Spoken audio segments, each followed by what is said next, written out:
მოგესალმებით, ვაგრძელებთ დისკუსიების ციკლს ამ პროექტს ქვია სპექტაკლის შემდეგ, რომელიც ხორციელდება საქართველოს კულტურის სამინისტროს მიერ და მას ახორციელებს შოთა რუსთაველის თეატრისა და კინოს სახელმწიფო უნივერსიტეტი.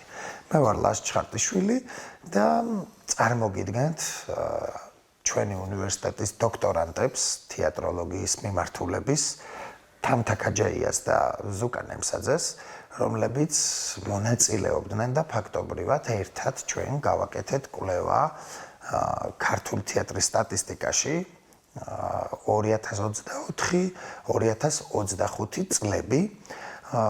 ეს პროექტიც სტატისტიკა და კვლევა განხორციელდა კულტურის სამინისტროს მხარდაჭერით და ჩვენ შევეხებით ახლა ამ დისკუსიაში მხოლოდ 2025 წელს. მოგეხსენებათ, თანამედროვე ქართული თეატრის კვლევის ცენტრი მრავალი წელია უკვე ახორციელებს 2012 წლიდან ახორციელებს სტატისტიკურ კვლევას, რომელშიც მუდმივად იცვლებიან კვლევრები და ბოლო პერიოდში ამ კვლევაში შემოვიდნენ ჩვენი დოქტორანტები და ისინი გაგვიზიარებენ ახლა თავიანთ აზრს და დასკვნებს, რომელიც უკვე გამოქვეყნებულია ქართული თეატრის ელექტრონული არქივის ვებგვერდზე, მაგრამ მგონი ბევრმა არ ნახა, ან ყურადღება არ გაამახვილა და ერთი მომენტი უნდა აღვნიშნო კიდევ, სანამ სიტყვას გადავცემ ჩემს კოლეგებს, რომ კვლევაში მონაცემები შევიდა დეკემბრის თვის გამოკლებით, ანუ 2025 წლის 1 იანვრიდან 1 დეკემბრამდე. უნდა აღვნიშნოთ ის, რომ დეკემბერში თეატრები მათ შორის რეგიონებში ძალიან ინტენსიურად მუშაობენ. ამ დროს საახალწლო საბავშვო წარმოდგენები იდგმება და წარმოდგენების რაოდენობა შემოსავალი იზრდება და აი ამის გამოკლებით ჩატარდა ეს კვლევა და დავეყრდენით მხოლოდ იმ მონაცემებს, რომელიც ჰქონდა 1 იანვრიდან 1 დეკემბრამდე, ასე რომ ჩვენ განვიხილავთ მხოლოდ ამ მონაცემებზე დაყრდნობით მოწოდებულ ინფორმაციას, რომელსაც თავად თეატრები გვაწვდიან წლების განმავლობაში უკვე ამ სტატისტიკისთვის. თამთა გამარჯობა და მადლობა, რომ იღებთ მონაწილეობას ჩვენს დისკუსიაში და აი მე უნდა ვახსენო ის პროცესი, წინა საახალწლო პერიოდი, როდესაც ჩვენ ამ კვლევაზე მუშაობდით და ვამუშავებდით ამ მონაცემებს ერთ ოთახში და ვუზიარებდით ერთმანეთს ჩვენ შტაბ-ეჭდილებებს, ბრაზდებოდით, აღვთოვანდებოდით, გაოცებულები ვიყავით და აი რამ გაგვაუცა, რამ აგვაფრთოვანა და რამ გაგვაბრაზა. მოგესალმებით, მადლობა პირველ რიგში მოწვევისთვის. პირველი რაც კიდე დავამატებ თქვენს ნათქვამს ბატონო ლაშა, რომ აღნიშნულ კვლევაში მიიღეს მხოლოდ სიპებმა, ანუ სახელმწიფო თეატრებმა მონაწილეობა და ეს აქ არ არის შესული კერძო დამოუკიდებელი თეატრები. შესაბამისად, ანუ განხორციელდა მხოლოდ სახელმწიფო თეატრებზე და აღმოჩნდა ეს ყველაფერი საბოლოო ჯამში არის ფაქტები, მონაცემები. აქ ცხადია ჩვენ ხარისხზე არ ვსაუბრობთ. საუბრობთ უბრალოდ შედეგზე, წლიდან წლამდე. საიდან სად იწყებენ და მოდიან, ასე რომ თქვათ და წინა წელთან შედარებით როგორ გაიზარდა თუნდაც თეატრის ფუნქციონირება. კვლევაში თუ ჩაიხედავენ, იქ 2024 წლის და 2025 წლის შედეგები გამარტივებულია და ერთმანეთსაა შედარებული. შესაბამისად, იქაც არის ციფრები.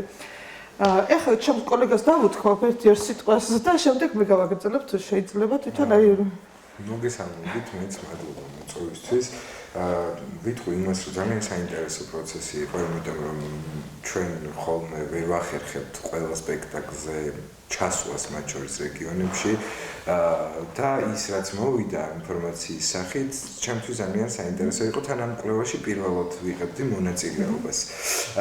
თან მინდა გითხრათ, რომ ცოტა რადგან პირველი იყო, ღელავდი განსაკუთრებით დეტალურად ვაკვირდებოდი ყველა ინფორმაციას, რომ რაიმე არ გამორჩენილიყო და არც გამოგრჩენია, თან დავიხმარ იმ მონაცემებს, რაც მაქვს, იმიტომ რომ კი ბატონო, რა თქმა უნდა, ეხლა ვერ დავიზაპირებ. რა თქმა უნდა, ვერ დავიზაპირებ. ძალიან საინტერესო არის, რომ 2025 წლის განმავლობაში, ესე იგი 27 თეატრში შედგა 91 პრემიერა, ზოგადად რო აღნიშნოთ და ამათ შორის დედაქალაქში იყო 39 პრემიერა, დანარჩენი რეგიონის თეატრში გახდათ 51 პრემიერა. ცოტა ვაზიარებდი იქვე ახსენეთ თქვენ ერთ ოთახში გაბრაზებას და რაღაცა სიხარულს და რაღაცა გამოვხატავდით აშტირებას და განსაკუთრებით მინდა გამოვხატო ის რომ მოწინავე ადგილზე საქართველოს მასშტაბით როგორც მთლიანად რეგიონებში და დედაქალაქში ასევე მხოლოდ დედაქალაქშიც იკავებს პირველ ადგილს მოზარდ მაყურებელთა თეატრი. თითქმის ყველა მიმართულებით.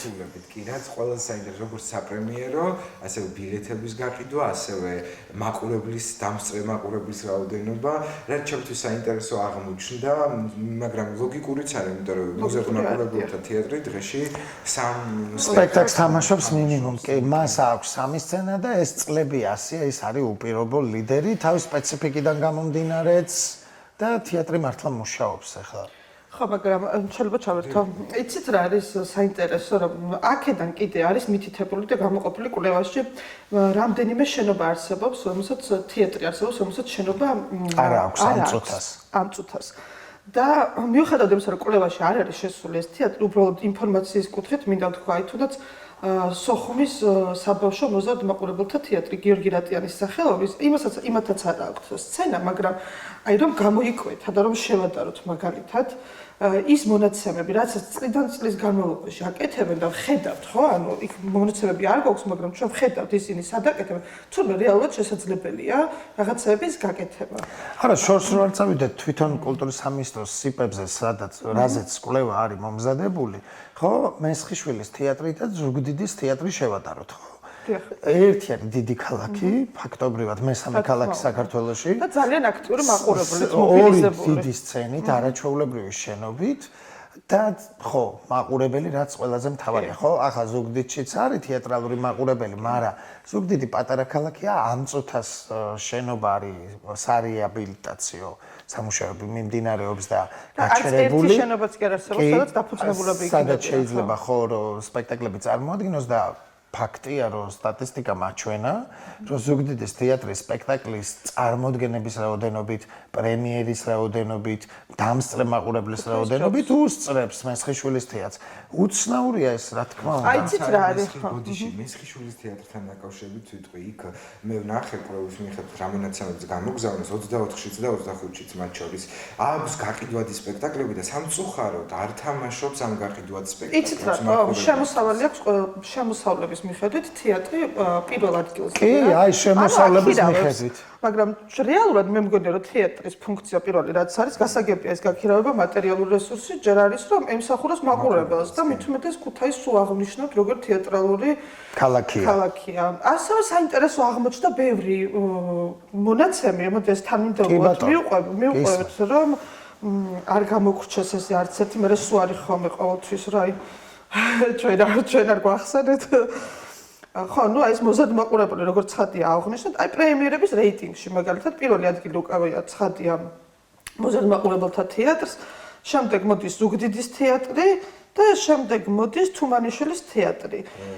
აი ეს ცოტა ჩემთვის უცნაურია. ცხადია, მოდი აქ კიდე ერთხელ ხაზგასმით ვიტყვი, აქ არ არის ხარისხზე ლაპარაკი და ამაზე არ კონკრეტებდა, აქ არის ფაქტები და მონაცემები. უცნაურია რას გულისხმობს? ზუსტად ის, რომ დედაქალაქთან შედარებით რეგიონის თეატრი და მით უმეტეს მოზარდ მაყურებელთა თეატრს ამაში არ ვრთავ.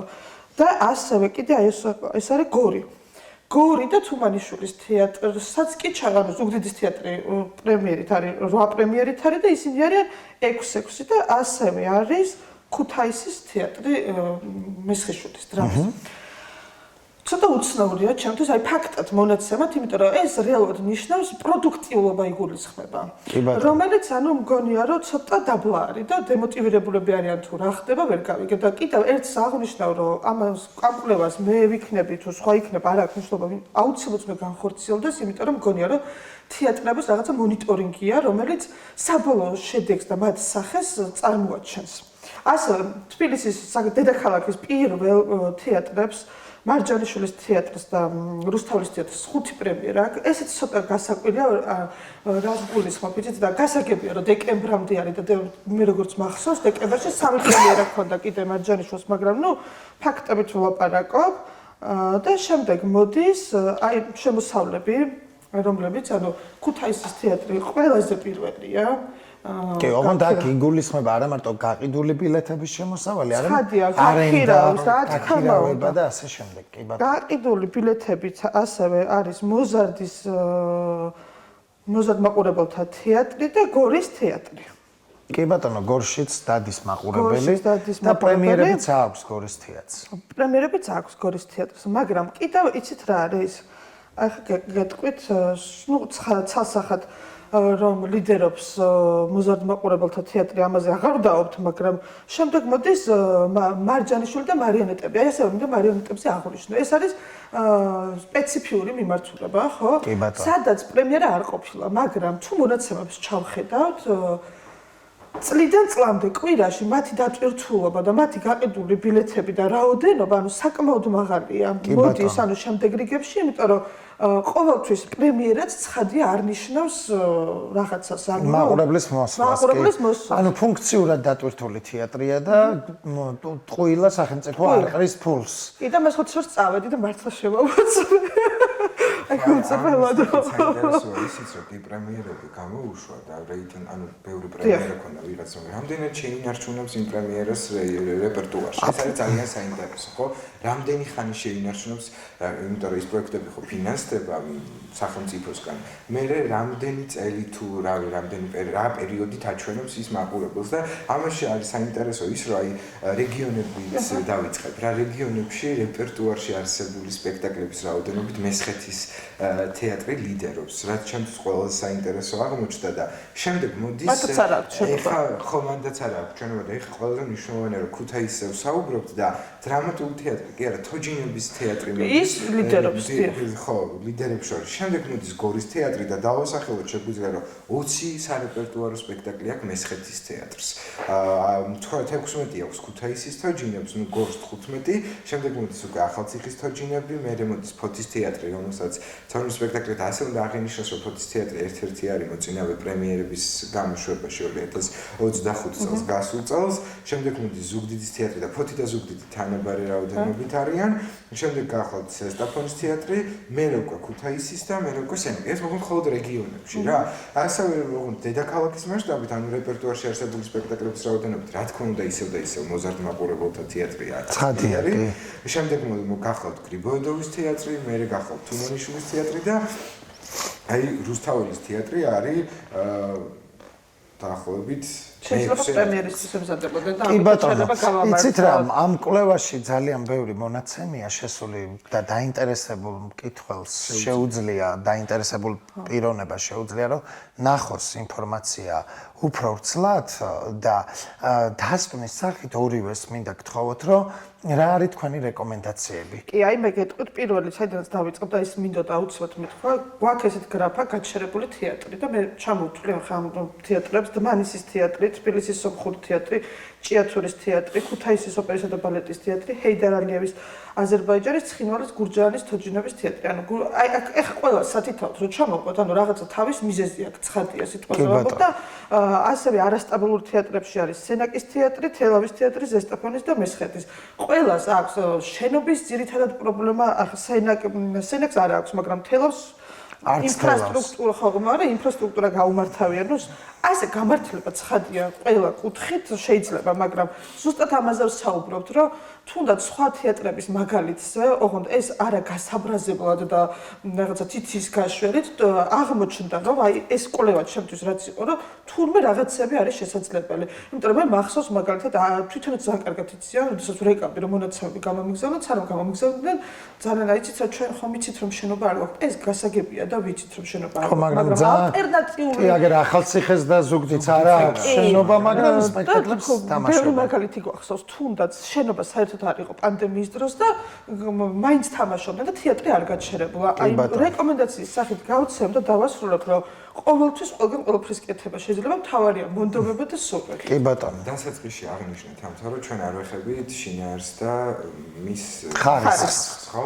და მინდა ვთქვა, რომ მომისმენია რა, როგორ ადგენთ ყველაზე პროდუქტიულ რეჟისორს რა. ან მსახიობს, ხო, ან მსახიობს, ხო? ეს არის სპექტაკლების დადგმის რაოდენობით და თამაშის რაოდენობით, ხო? კი ბატონო. და აი აქ უბრალოდ ვისაც არ ექნებოდ რომ წაკითხვის 4-4 რეჟისორია მოწინავე ადგილზე და ეს მინდა ვთქვა, ეს გახავთ ნიკოლოზ საბაშვილი, რომელმაც 5 პრემიერა გამოუშვა, გიორგი კაშია, ზუგდიდის თეატრ, რომელსაც არ აქვს, მაგრამ საქართველოს მასშტაბით გამოუშვა 5 პრემიერა, არმინაკი ბაინდურიანი და საბა ასლამაძიშვილი, ეს 4-4 რეჟისორია, რომელიც აქტიური იყო 2025 წელს და მე მოდიან რაოდენობით სხვა. რაც შეეხება აი კიდევ ერთხელ ვიტყვი რა, ჩემთვის გულდასაწყვეტია ის ფაქტი, რომ სპექტაკლი, რომელსაც ყავს მაყურებელი, ამას არ თამაშობს თეატრი, თუნდაც იმის გამო, რომ უნდა გააქირაოს შენობა და ამ შემდეგ და ასევე მნიშვნელოვანია, რამდენად როცა იხარჯება თანხა, როცა ჩვენ ვხედავთ ხო კულტურის სამინისტროც აფინანსებს, მუნიციპალიტეტებიც აფინანსებენ, ხო ერთდროული დაფინანსება სპექტაკლს გამო, რომელიც საკმაოდ ძვირი ჩდება და ის რეპერტუარში არჩება და მალე იხსნება. მე მანდიცაც რაც გეტყვით, მე ჩემი კვლევით და დაკვირვებით, სახელმწიფო თეატრები ცოტა გაზულქებულები არიან, გულისხმობ იმას, რომ დამოუკიდებლად ზედმეტი მზრუნველობით, მე მგონია ხანდახან რომ ისინი კი სუისავ კვლავ ამბობენ, რომ თანხები არ აქვთ, მაგრამ დამოუკიდებელ სივრცეებში რომ ნახოთ, რამდენს მუშაობენ და რამდენს ცდილობენ, რომ თუნდაც მაყურებელი მოიყვანონ.